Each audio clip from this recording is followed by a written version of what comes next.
वो ऐसा माहौल क्रिएट कर देते हैं कि उनको ऐसा लगता है कि ना बस दुनिया बिल्कुल खराब है और तेरे साथ तो गलत ही होगा, तू ऐसे करता है, वैसे करता है या ऐसे करती है, ऐसा तुझे नहीं करना है, ऐसा तुम करोगी तो ऐसा हो जाएगा, वैसा तुम कर मतलब वो खुद उनकी सोच नेगेटिव होती है ना, तो आपको कभी भी सही मार्ग वो बता ही नहीं सकते हैं। हाय एवरीवन, मैं लकी लवी मॉम आपका वेलकम करती हूँ आपके ही चैनल में। कहिए दोस्तों, कैसे हैं आप? उम्मीद करती हूँ सब बहुत बहुत अच्छे होंगे, स्वस्थ होंगे और हमेशा खुश रहिएगा। नया साल आने वाला है, कुछ ही दिन बचे हैं नए साल के लिए। तो दोस्तों, हम लोग ना नए साल में हमेशा कुछ न कुछ खुद से प्रॉमिस करते हैं, खुद खुद से बहुत सारे वादे करते हैं और मुझे नहीं लगता कि उनमें से कोई भी प्रॉमिस या खुद से किया हुआ वादा हम पूरा कर पाते हैं। हम सोचते तो बहुत हैं, हम खुद से प्रॉमिस करते हैं दिसंबर की लास्ट नाइट को, 31 दिसंबर को, कि हम ना बहुत सारी अपने जीवन में बदलाव लाएंगे। हम ना 1 जनवरी से सारी रूल फॉलो करेंगे, जो हमने खुद से वादे किए हैं वो सब हम पूरा करेंगे। हम हर साल वादा करते हैं और दोस्तों कैलेंडर बदलते ही चले जाते हैं, साल दर साल आते ही चले जाते हैं, ज़िंदगी एक कदम बढ़ती है, यानी कि ज़िंदगी एक कदम पीछे होती है, यानी कि उम्र घटती है और कैलेंडर बदलते जाते हैं, साल बढ़ते जाते हैं। तो दोस्तों, हमारी बढ़ती हुई एज और घटती हुई ज़िंदगी में क्या हम कुछ काम ऐसे नहीं कर सकते जिनके लिए हमें खुद से प्रॉमिस करने की ज़रूरत नहीं है, खुद से वादा करने की ज़रूरत नहीं है, सिर्फ़ और सिर्फ़ उनको फॉलो करने की ज़रूरत है। बिल्कुल भी वादा मत कीजिए, क्योंकि दोस्तों वादा हमेशा टूट जाते हैं।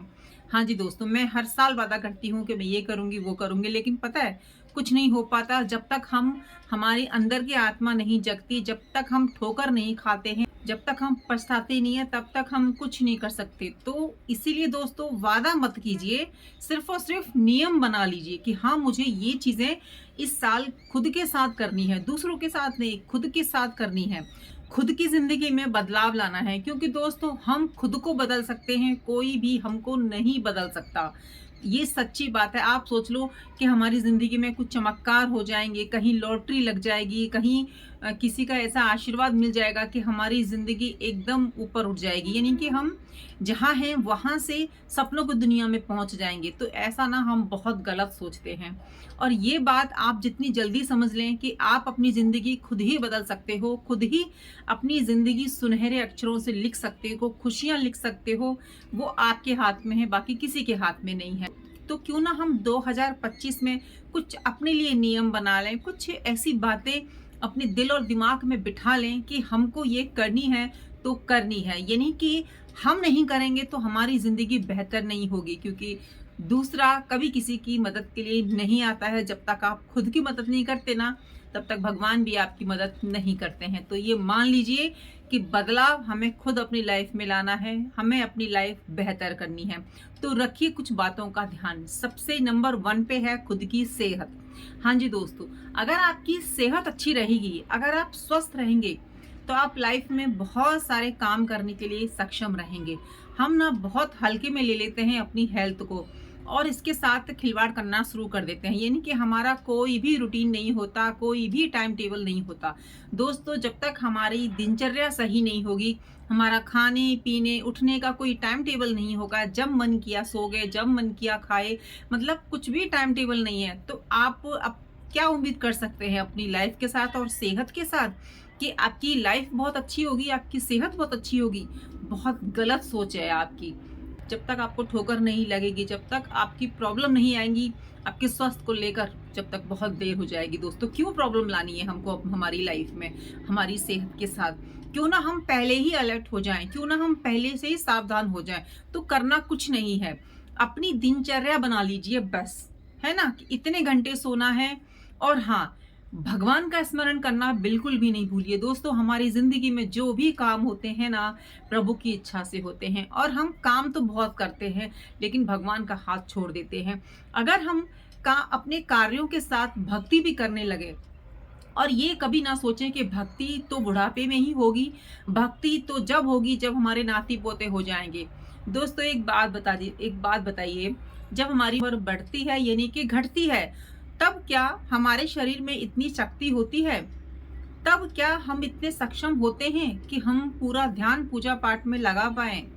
इस सत्य को आप झुठला नहीं सकते हैं कि बढ़ती हुई उम्र में हमारे शरीर काम करना बंद कर देता है, यानी कि उतनी ऊर्जा हमारे अंदर नहीं होती, हमारे ऑर्गन्स बहुत वीक होने लगते हैं, हम खाना कम खाते हैं, हमारी एनर्जी इतनी नहीं रहती, हम थके हुए रहते हैं। अगर आपने जवानी के टाइम से अच्छी दिनचर्या नहीं अपनाई है तो अगर आप अभी से, यानी कि कुछ भी एज हो आपकी, है ना, अभी से अपना टाइम टेबल बना लेते हैं और इस मशीन रूपी शरीर के साथ अच्छे से व्यवहार करते हैं। देखिए, ये क्या है, शरीर एक मशीन है। जब तक पुर्जों को ढंग से नहीं रखेंगे, यानी कि हाथ पैरों की एक्सरसाइज नहीं करेंगे, अच्छे से काम नहीं करेंगे, तो ये जाम होते चले जाएंगे। और जैसे जैसे आपकी उम्र बढ़ेगी, आप सोचोगे कि हम तब जाके भजन कर लेंगे, भगवान की शरण में जाएंगे, तो बहुत देर हो चुकी होती है दोस्तों।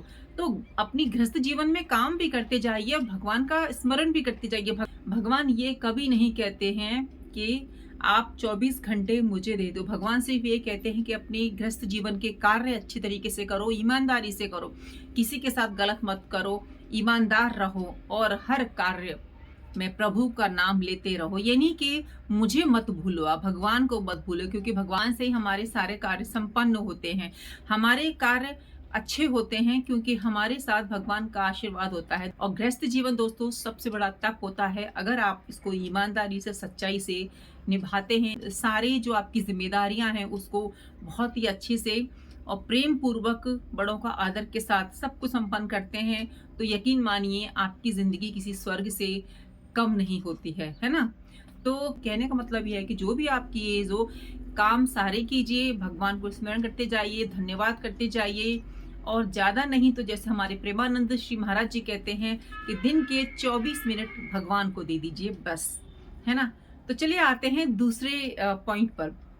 सेहत का तो ध्यान हमें रखना ही रखना है, और सेहत का ध्यान रखोगे तो आप समझ ही सकते हैं कि हमारे बहुत सारे काम अच्छे से होने लगेंगे, प्लस हमारा रूटीन अच्छा होगा। तो दूसरा है, निगेटिव लोगों से दूर हो जाइए। नेगेटिव लोगों से जितना हो सके दूरी बना लीजिए, बहुत बहुत ज़्यादा आवश्यक है दोस्तों आपकी ज़िंदगी के सुधार के लिए। ये ऐसी बात है ना कि इसको हम बहुत हल्के में ले लेते हैं कि हमें पता है कि हमारा मित्र या जहाँ पे भी हमारा उठना बैठना होता है उसकी बुद्धि ऐसी है, वो ऐसी सोच रखता है, लेकिन फिर भी हम लिंक बना के रखते हैं उससे, दोस्ती बना के रखते हैं, है ना।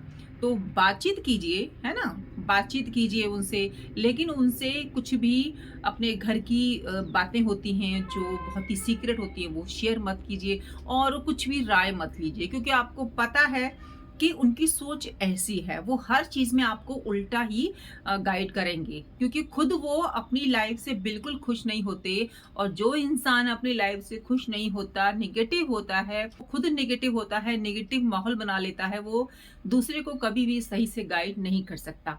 चाहे पुरुष हो, बच्चे हो, महिला हो, आप सबको पता होगी कि निगेटिव इंसान कौन से होते हैं, जिनको आपको कभी भी सही से गाइड नहीं करेंगे। वो खुशी में बहुत खुश होते हैं, दुखी में बहुत दुखी होते हैं, और अपने दुख में दूसरों को भी बहुत ज्यादा दुखी कर देते हैं, यानी कि वो ऐसा माहौल क्रिएट कर देते हैं कि उनको ऐसा लगता है कि ना बस दुनिया बिल्कुल खराब है और तेरे साथ तो गलती होगा, तू ऐसे करता है, वैसे करता है, या ऐसे करती है, ऐसा तुझे नहीं करना है, ऐसा तुम करोगी तो ऐसा हो जाएगा, वैसा तुम कर, मतलब वो खुद उनकी सोच नेगेटिव होती है ना, तो आपको कभी भी सही मार्ग वो बता ही नहीं सकते हैं।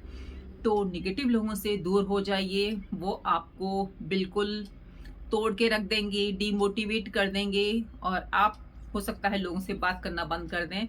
वो आपके दिमाग में इतनी गंदगी भर देंगे, गंदगी का मतलब ऐसे थॉट भर देंगे ना कि आपको लगेगा कि मैं खुद ही बहुत बुरा हूँ, मेरे अंदर कोई अच्छाई नहीं है।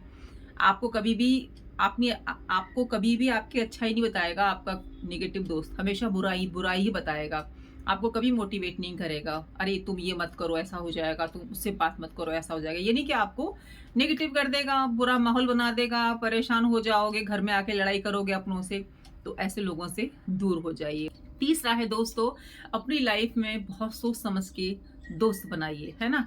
देखिए, हर साल हम लोग ये सोचते हैं कि हम कम फ्रेंडशिप करेंगे, दोस्त नहीं बनाएंगे, तो दोस्त कभी बनाए जाते ही नहीं है, ये तो अपने आप से बन जाते हैं। ये जब हमारी सोच से सोच मिलती है ना, तो वो अपने आप से लोग हमारे नजदीक आने लगते हैं, और जहां पर सोच नहीं मिलती है वहीं लोग हमसे दूर हो जाते हैं। तो ये चीज़ें सभी के लिए हैं। ये 3 पॉइंट्स मैं बता रही हूँ ना, ये कोई रूल नहीं है, कोई इसको नियम भी नहीं कहेंगे, सिर्फ़ इनको मानना है और बहुत ईज़ी है। मुझे ऐसा लगता है ना कि इन चीज़ों को हम फ़ॉलो करेंगे, इन बातों को हम अगर अपनी ज़िंदगी में उतारेंगे तो हमारी लाइफ़ बेहतर होगी।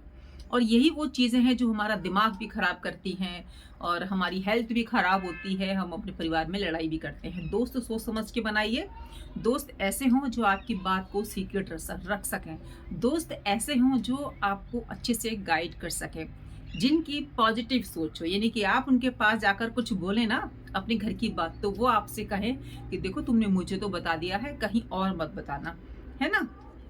और फिर आप पता तो आपको लग ही जाएगा कि भई आपकी बात तो उन तक ही है या कहीं और गई है। क्योंकि जब हमारी हमारी बात 10 लोगों में फैलती है ना, तो इतनी देर में हमारे तक बात आ जाती है कि फलाने ने यहाँ-वहाँ हमारी बात को फैलाया। लेकिन आपके दोस्त आपकी बात को सीक्रेट रख रहे हैं और आपको भी समझा रहे हैं कि किसी से शेयर मत करना, तुमने मुझे बता दी।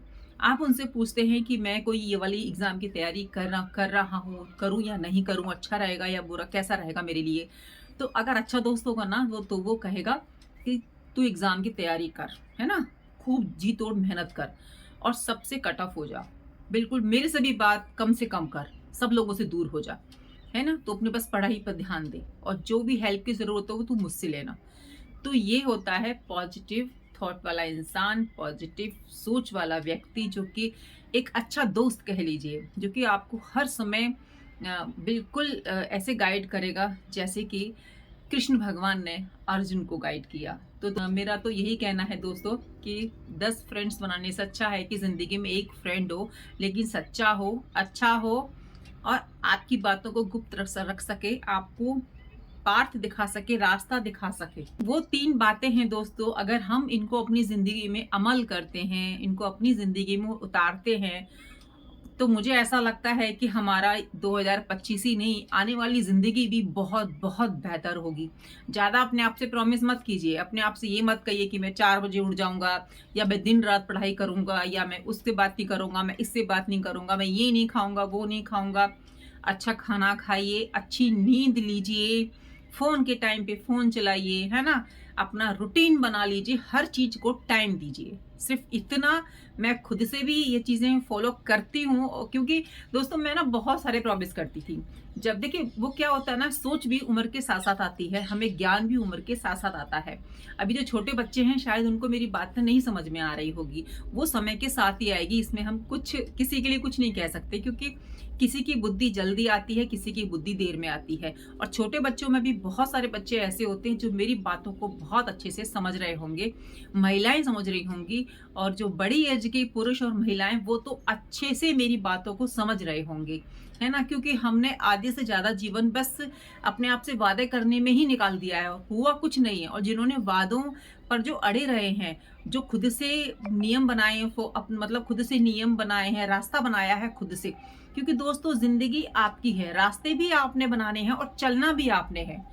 तो हम क्यों किसी से उम्मीद करें कि कोई हमारा रास्ता बना के देगा, हमें ये कहेगा कि नहीं तुम्हें लाइफ में ये करना है, ये खाना है, ये पहनना है, ऐसे जीना है, वैसे रहना है। क्यों? भई ज़िंदगी आपकी है, रास्ते भी आपके होने चाहिए और लक्ष्य भी आपका होना चाहिए क्योंकि ज़िंदगी आपको जीनी है। गोल आपको अपनी गोल तक पहुँचना है क्योंकि एम भी आपका है। देखिए हम किसी से कुछ भी नहीं कह सकते और ना ही किसी से हम उम्मीद कर सकते। हमें सारी उम्मीद करनी है खुद से क्योंकि लाइफ किसकी है? हमारी। जब हम अपनी लाइफ बेहतर करेंगे ना तो आपके घर वालों की लाइफ खुद ब खुद बेहतर हो जाएगी। जो आपसे प्यार करते हैं, जो आपसे कनेक्ट हैं। तो लाइफ बेहतर कीजिए, खुद से प्रॉमिस कीजिए और ये कोई मुझे नहीं लगता कि बहुत बड़े प्रॉमिस होंगे। और इसी में आपकी सारी चीज़ें आ जाती हैं, आपके स्वास्थ्य में, आपके मित्रों में और आपके पॉजिटिव सोच में। अगर आप ये सब चीज़ें कर लेते हैं अपनी लाइफ में, तो एक सुकून मिलता है, एक बहुत अच्छी अनुभूति होती है हमारे अंदर, है ना? जब हम खुद के कार्य खुद कर पाते हैं, हमारे बॉडी पार्ट्स अच्छे से मूव हो रहे होते हैं, तो हम भगवान का थैंक यू बोलते हैं कि थैंक यू परमपिता परमेश्वर कि हम अपने काम कर पा रहे हैं। तो स्वस्थ हमारे लिए कितना ज़रूरी है। जब हम खुद अपने काम कर रहे हैं, हम किसी और के भी काम कर रहे हैं, हम सेवा कर पा रहे हैं अपने घरवालों की, तो इससे बड़ी बात और क्या है ना? भगवान को थैंक यू बोलते रहिए, अपनी गलतियों के लिए क्षमा मांगते रहिए। बस ये प्रॉमिस खुद से कीजिए कि मुझे अपनी ज़िंदगी खुद ही बेहतर बनानी है, किसी पर निर्भर नहीं रहना। अच्छे स्वास्थ्य के लिए बहुत-बहुत धन्यवाद, अच्छे परिवार के लिए बहुत-बहुत धन्यवाद। मेरे दोस्त, मेरी जो दोस्त मेरे को सही राह दिखाते हैं, उनके लिए थैंक यू, है ना? सब चीज़ के लिए थैंक यू बोलिए भगवान को। तो चलिए दोस्तों, उम्मीद करती हूँ आपकी लाइफ खुशियों से भरी हो। 2025 आप स्वस्थ रहें, आपकी ज़िंदगी में बहुत सारी जो आपकी इच्छाएँ हैं वो कंप्लीट हो जाएँ। लक्ष्य बनाइए, गोल बनाइए, फिर देखिए ज़िंदगी खुद ब खुद खूबसूरत होने लगती है, क्योंकि अपने लक्ष्य को हम पाने के लिए जब मेहनत करते हैं ना, तो उसमें भी अलग मज़ा आता है। तो चलिए दोस्तों, मिलती हूँ नई वीडियो में। जब तक वीडियो को लाइक और चैनल को कर दीजिएगा सब्सक्राइब। जय श्री कृष्ण, राधे राधे।